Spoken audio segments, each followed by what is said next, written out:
Oh, hi there. Sorry, I was taking care of some serious business. Speaking of serious business, please enjoy this clip from Mornings with Mike Winters, which, by the way, you can watch the show in its entirety at roswellstalkfm.com. Joining us in studio this morning is Justin Ellis from Builders Do It Center. Good morning. How are you doing today? I'm fantastic, Mike. How are you doing this National Donut Day? I'm ready to do my part and eat donuts. I believe that. So I haven't had a chance yet. I need to go in there and grab a dozen or two. But yeah. We're going to find out how disciplined I am today. I've told myself I'm not going to have one because I'm trying to lose a little weight. I don't know that it's going to happen, but we'll find out soon. Well, at least reload on the coffee, if nothing else. There you go. That'll be a good... I don't know if that works as an appetite suppressant, but at least occupies space in the belly. That's exactly. Help, so. Gives you something to hold in your hand. Yeah. Well, first off, this is now that the weather's warmer, we're getting less wind. That's kind of calming down a little bit. The heat's coming. I think this is kind of 'tis the season for people to start doing projects, isn't it? It is. We're talking to a lot of folks that are planning outdoor projects, that are starting to think about decks or doing a little exterior painting like we talked about last month. Sure. We just got a new load of railroad ties in, and we've been selling railroad ties left and right for folks that are getting their landscaping ready for the season. Sure. So it is definitely spring. Spring has sprung in our business, and we're excited. You ever sold railroad ties for the purpose of using them for railroads? No, we buy them used. We have for years sold them to the good folks out at the airport that disassemble aircraft. Okay. They actually use them to stack the airplanes on. Okay. Before they take the landing gear out of them. That may be the strangest thing we've ever done. Now, I have sold railroad ties that were used in a movie. Okay. So when they shot The Lone Ranger in Albuquerque, they built that railroad that they actually used in the film. And we actually bought the railroad ties after they were done with the film and tore that railroad track out. Okay. So there's some folks here in Roswell that have movie quality railroad ties in their yards and don't even know it. You should have marketed it that way. Probably should have marked them up and got a little more, but we didn't. Before the movie came out, though. Yeah, well, because once the movie came out for like a year and a half by the time we got it. Because it pretty much was this huge blockbuster that bombed ginormously. Yeah, no kidding. As much as I like Johnny Depp in movies, I saw him as Tonto. I was like, this is doomed to fail. That's not a good recipe right there. But anyway, different subject, different. Yeah, it was a good try. But like you said, this is the time to do projects. This is the time a lot of folks like to do that. But sometimes projects are out of our skill of ability or our pay grade, so to speak. You can tackle maybe some landscaping stuff, or maybe you can tackle maybe doing some remodeling indoors, repainting, or just kind of relaying, reflooring, things like that. But when it comes to maybe doing a building addition or maybe a complete remodel of like a kitchen or a bathroom where maybe you have to move plumbing and things like that, the average person's probably out of their possibility of something they could do without either hurting or destroying something. Absolutely, yeah. We always encourage folks to talk to a contractor if the project they're looking at falls into one of two categories. It's got a safety aspect that they're not qualified to deal with, like an electrical project or a significant plumbing project. Sure. And they're not comfortable with it. Or if it's just something that's too big and they don't have the time. Sure. There's a lot of projects that they may know how to do, but they don't want to take them on right now. They've got other things that they'd rather do with their time, and a pro can get them done faster. And in those cases, I always tell folks that the best tool ever invented for those projects is a phone. Yeah. I'm a big fan of the phone for plumbing projects. I understand plumbing. I don't do plumbing because I don't have good luck with it. Well, so I pick the phone up and call a professional. Sure. Understanding concepts and then actually doing it are two different things, Yeah. Because in my head, I could be the Joe Montana. But that's an outstanding metaphor right there, yeah. But I'm more like, Pee-wee kid, they're playing skill. I mean, it's. Yeah, exactly. No, I come from a long line of folks who are mechanically gifted. My dad is in this industry, and my granddad was a floor layer, and I have yet to meet an Ellis who can do plumbing. We can do a lot of other things. I'll build an entire house from the ground up and think I can. Sure. If it's more complicated than replacing a faucet, I'm not in. Right. So I've learned how to hire those people and who I can trust, and built those relationships. Sure. So that I can get those projects done around my house. And I know there's a lot of trepidation out there when it comes to contractors, because I mean, we hear horror stories all the time. You can't turn on the internet without seeing some horror story of someone had a contract to get a house built and they skipped town or something like that. I mean, there's hundreds, thousands of these stories out there. Yeah, and they happen here in town. We hear them, every day. We're not a contractor. New Mexico law has a definition for what a contractor is, and we don't meet any of those things. And to start with, just to be clear, none of what I'm saying today is legal advice. We're going to dabble a little bit in what the law says, but my recommendation would be, if you have legal questions, consult an attorney. Yes. So this is more what to look for, not the ramifications if you picked a bad one. Absolutely. Look at the 10,000-foot overview of how to avoid having issues. But New Mexico law says that a contractor is anybody that contracts, meaning they say that you're going to give us X number of dollars and we're going to perform X work for you in certain trades. Sure. That they consider construction work. There's some things that this doesn't cover. Landscaping is not considered construction work. Sprinklers are. And flooring. This is actually an interesting time. New Mexico law, starting back in the 70s, I believe, or the 60s, we've had licensed construction contractors. Sure. And those license classifications include general contractors for residential and commercial, what they call a GB98 or a GB2. Okay. And then they also have specialty licenses, which are called GS. And this is just for construction licenses, not electrical, mechanical, and what they call fixed works, which is like roads and airports. Gotcha. But those GS licenses were things like roofing, siding, drywall. Well, beginning April 1st, there's actually 6 trades that no longer have to be licensed in New Mexico. Okay. Those are tile, door installation, fencing, cabinets, floor covering, which would include hardwood floors, laminate, vinyl, that sort of thing, okay, and painters. As of April 1st, they do not have to be licensed contractors if they're just performing those trades. Which is good for the people in those industries, but could be bad for the average customer. Yeah, I've got some mixed opinions about it.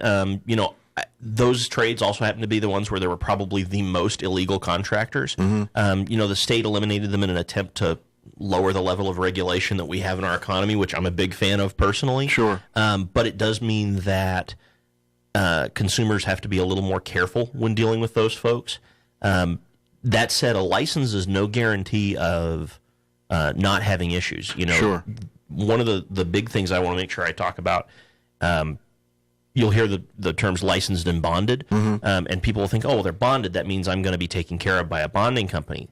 That's actually not necessarily the case. In New Mexico, that bond is a license bond, and what it means is that contractor has paid a bond fee that covers the state of New Mexico, so that if they go in and perform work that does not meet the building code, the state will actually make it right after a long So it's covering their butt, not and it'll your pay butt. the state. Yeah, and it also doesn't cover workmanship. It just covers the thing won't fall down and kill anybody. Gotcha. I mean, that's the long and the short of it. Building code is not about quality, and the building inspector's job is not about quality. It's about life and safety. Gotcha. So it could be uglier in sin as long as it's structurally sound, then they're good. They're covered. Bingo. Gotcha. Yeah. Ugly is not a code issue, unfortunately, and we see that regularly. Yeah. So when you are going to hire that contractor, there's some questions you really want to ask. Ask if they're licensed. Now, those trades, they are still going to continue to have those licenses. Mm-hmm. So if there's somebody who holds a GS 14, which I believe is what a door installation license is, and one of our sister companies, Overhead Door Southeast New Mexico, is a great example of this. We do garage doors, so we hold a door installation license.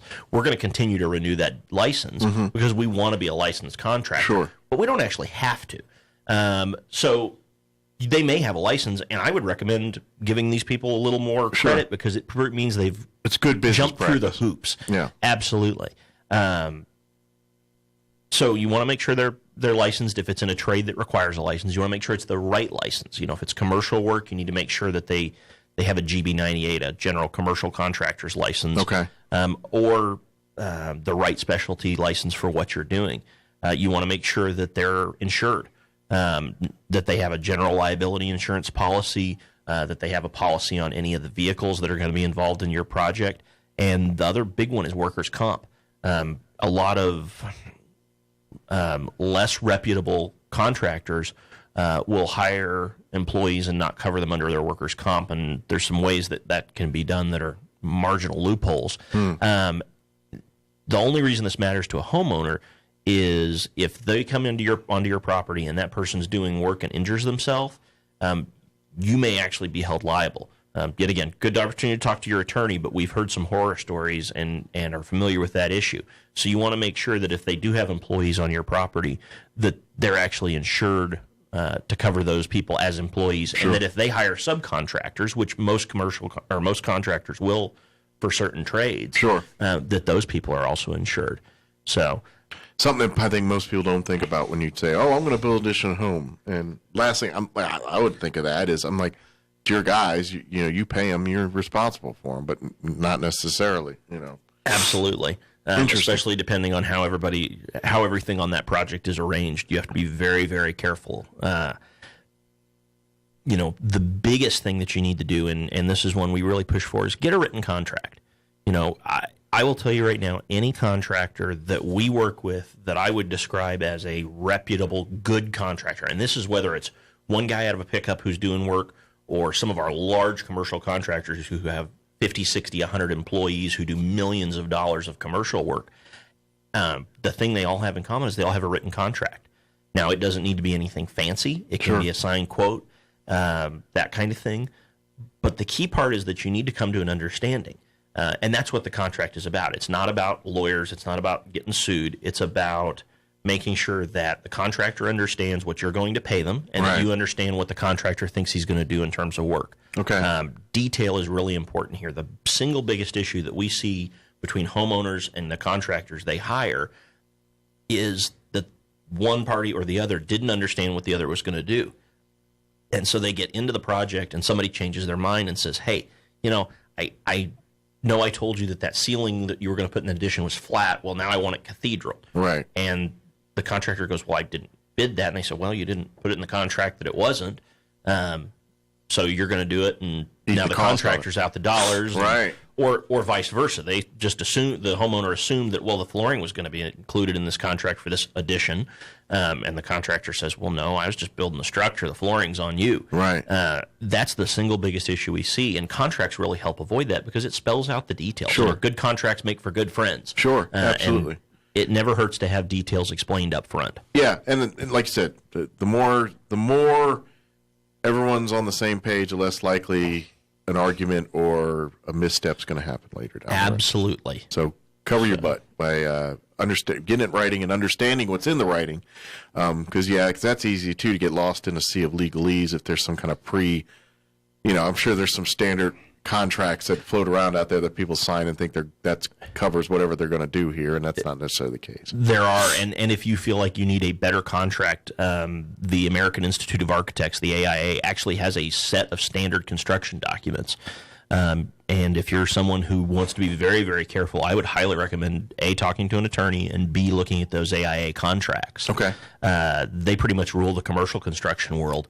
And the reason they do is because commercial construction projects are typically really complicated, lots of moving parts, lots of dollars involved. And the AIA contracts are structured so that all the details get taken care of up front. Everybody understands what their role in the project is and what their responsibilities are. There are AIA contracts specifically for residential, and they're structured to protect both the owner, the contractor, and if there is a design professional like an architect involved, to protect them and make sure that there's good communication on all those details. Okay, perfect. So get the paperwork side of it, get it done there. Now, I got to ask about reputation goes a long way in anything, be it restaurants, contractors, babysitting, whatever it is. There's when it comes to contract work, is that a big go and ask people and as far as Absolutely. References, things like that? Absolutely. I would always recommend that if you're looking at a construction project that you talk to multiple contractors. Yeah. 2, 3, whatever you're comfortable with. Sure. And that you ask them to give you some references for projects that they have completed that are similar to yours. Gotcha. And that are in the recent past. Gotcha. Last few years. and call those references. Make sure that you actually talk to them.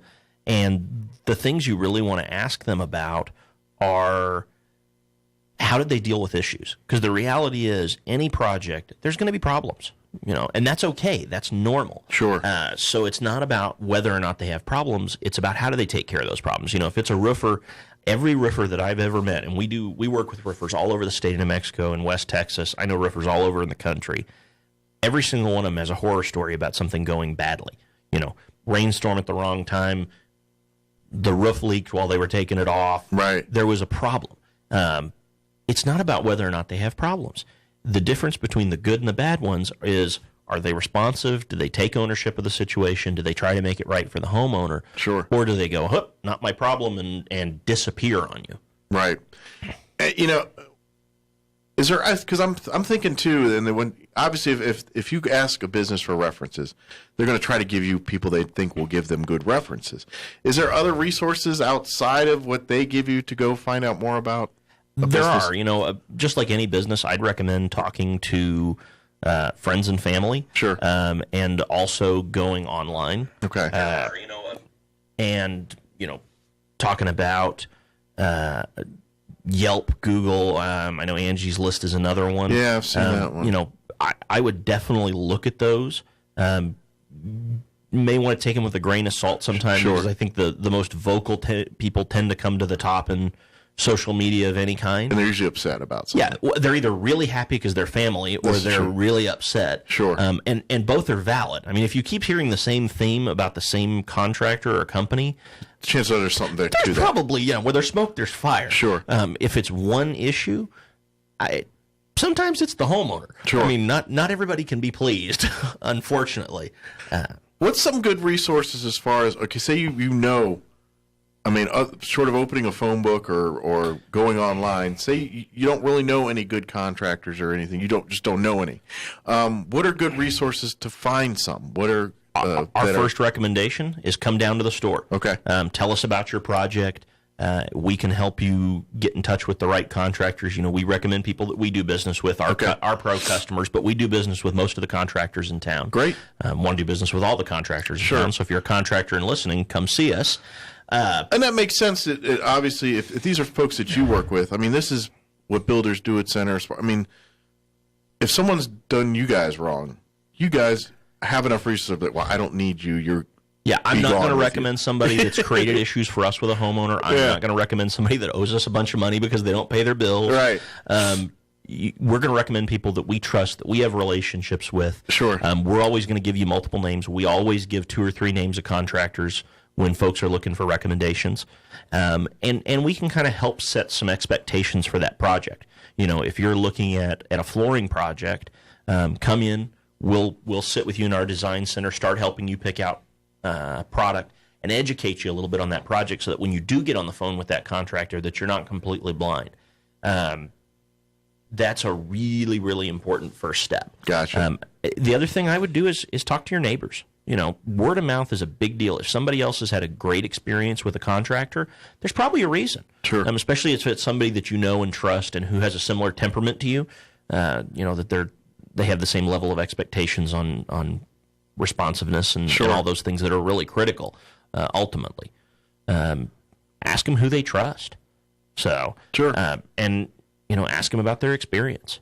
That's my biggest recommendation. Yeah, I think at the end of the day, you can't ask too many questions. I mean, Absolutely. The more questions, the more answers, the better idea what you're getting into is going to show up for you, basically. Absolutely. The one thing I always really encourage people is, do give whoever you're talking to, the contractors you're talking to, some credit. One of the biggest frustrations we see amongst our contractor customers is they go to a project, they talk to a homeowner, and they go, okay, I've been doing this for 35 years. I've treated this person well, but some guy on a forum on the internet's getting more weight in this project than I am. Sure. Don't get me wrong. The internet's a great source of information, and I think the consumer is so much better off today because they have so much more information than they did 5, 10, 20 years ago.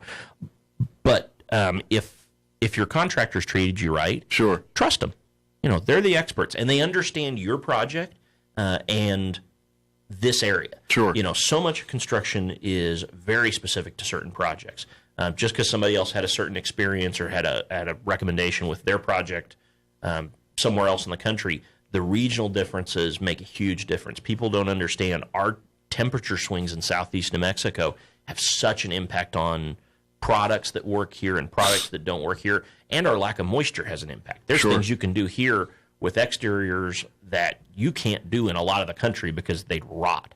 Right. If you were working in South Texas and did some of the stuff we do here that is great here, it's best practices here, it wouldn't last a year in San Antonio. It's kind of like New England, vinyl siding and things like that. You can do that. You try that here, it's going to melt off the side of the house. That's absolutely a great example. Yeah, there's a reason that most of our exteriors in southeast New Mexico are masonry of some kind. Yeah. It's what holds up here. Wood and plastic do not do well in the Southwest. Yeah.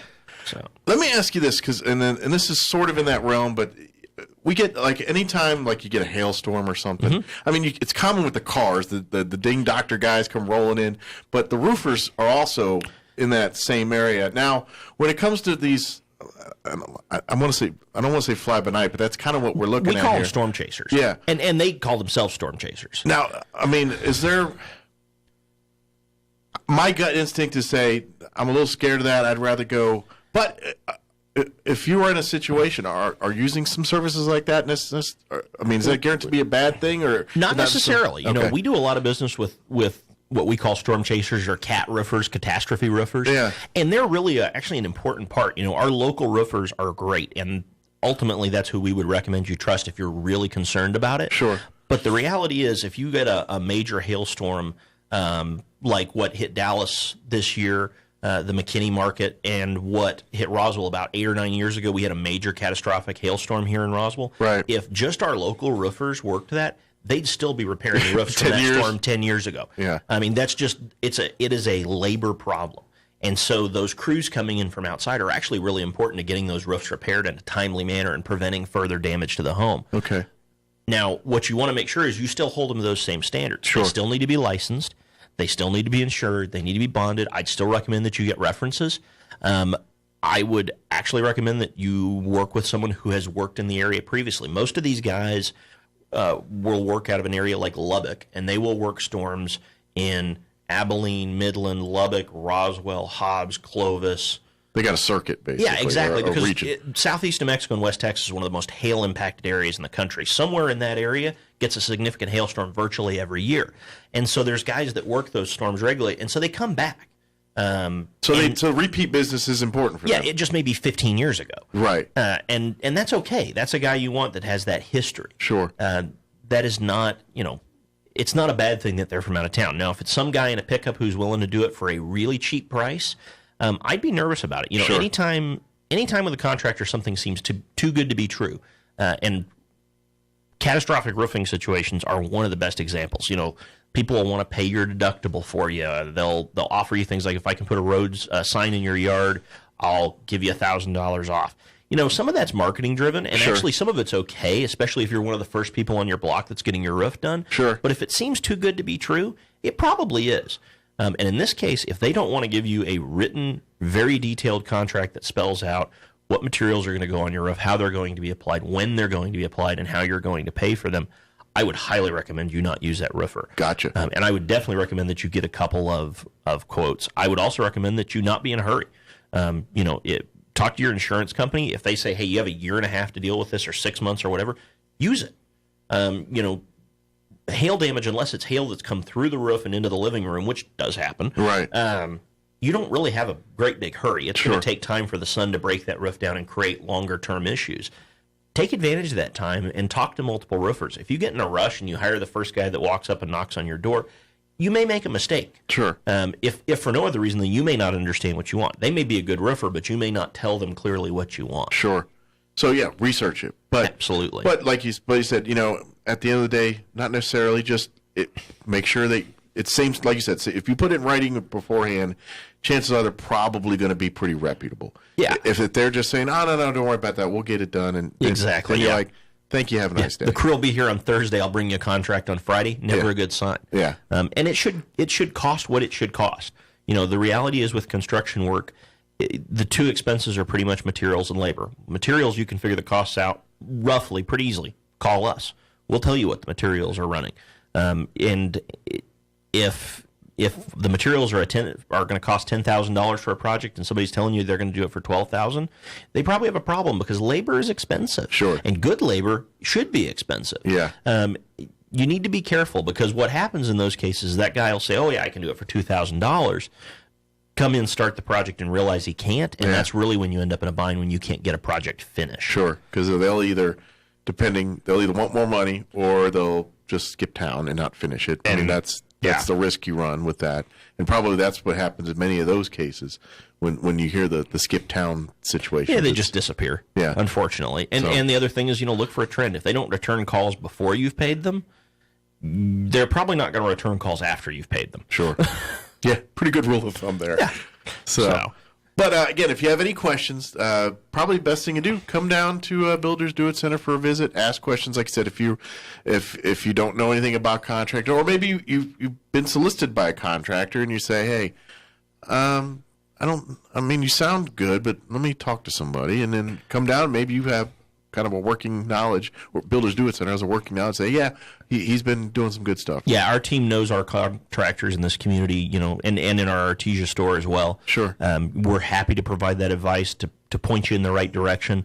The other thing I'd recommend you do is you call the building inspector for whatever area you're in. We have a city building inspector, a city electrical and plumbing inspector here in Roswell. Okay. The county, Chavez County has an inspector, and then the state of New Mexico has an inspector as well. Can they give you like a history of violations this person's had? I don't know the answer to that. It should be public record. Yeah. With the state and violations of contractors' licenses, the way it works is they actually get an opportunity to remediate the problem. It's called a red tag. Okay. And it means that basically you can't do anything else on that project until that specific issue has been dealt with. Okay. And in all honesty, getting a red tag is not inherently a bad thing. Every contractor has issues. Mistakes happen. It's if they get a red tag and they either throw the red tag away and work anyways, which is a pretty good way to end up in court. Yeah. Or they walk away from the job at that point because they don't want to deal with whatever issue they may have created. Gotcha. Another real red flag to look for is if the contractor says, oh, we don't need a building permit for this, call the inspector and ask. Now, I will tell you that most building inspectors will almost always tell you, yeah, you probably need a permit for that because, number one, it covers their butts. Sure. And number two, they do get revenue off of that. Sure. But I'm going to tell you right now, nobody ever made a mistake by having a permit. Right. The issue is if you don't have a permit and you have a problem down the road, you can end up in some trouble. And the permit's not so expensive that it's not worth overkilling on a little bit. No, I think the city permit is 1% of the total estimated cost of the project, something like that. I mean, it's very reasonable. Sure. I think the largest permit fee we've ever seen on a residential project was like $3,000 or $4,000, and that was $1 million home. Wow.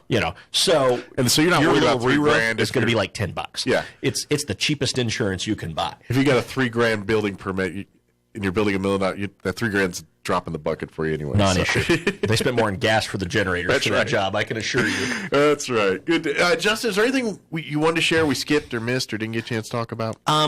No, as far as contractors go, I would say we kind of hit all the key things, just to kind of remind everybody. Licensing matters, but understanding what they're licensed for matters more. Talk to them about insurance and make sure that you're covered. Talk to them about permits. Get references, call those references, ask about how they deal with issues. Those are really the key things. And then ultimately, when you go to start that search for a contractor, come in and see us at Builders in Roswell or Artesia. Yeah, so that's a great. And like you said, then you could price some of the construction costs too. Like you said, if they're giving you a number here and you're like, wait a minute, or both ways, too cheap or too expensive. It's like, like it seems a little bit much for that much, shingle or something like that. Absolutely, yeah. So, one more thing, I actually have a request to the listeners. So, now that we're kind of into this and we're in our third show, I'd really like to know what listeners want us to talk about. Okay, so subject matter for future episodes. Absolutely. So if you've got a project coming up and you need some advice on it, or you've always wondered how something is done, hit us up on social media. I can be reached on Twitter at Justin Ellis NM. We have a Facebook page, facebook.com/Builders Do It Center, or call me or email us. Call me at the store, 575-622-7841.